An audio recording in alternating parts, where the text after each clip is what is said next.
Question ରେ କହିଛି average age of A, B and C is 79 if the average age of A and B is 77 and that of B and C is 81 then find the average age of B।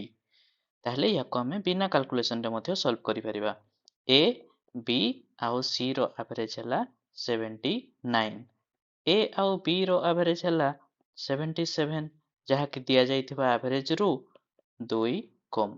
ସେମିତି B ଆଉ C ର average ହେଲା 81 ଯାହାକି ଦିଆଯାଇଥିବା ଆଭରେଜରୁ 2 ବେଶୀ। ତାହେଲେ ଇଏ ହେଲା 2 କମ୍, ଇଏ ହେଲା 2 ବେଶୀ। ତାହେଲେ ଇଏ ମାନେ କ୍ୟାନସଲ ହେଇଯିବେ, 0 ହେଇଯିବ।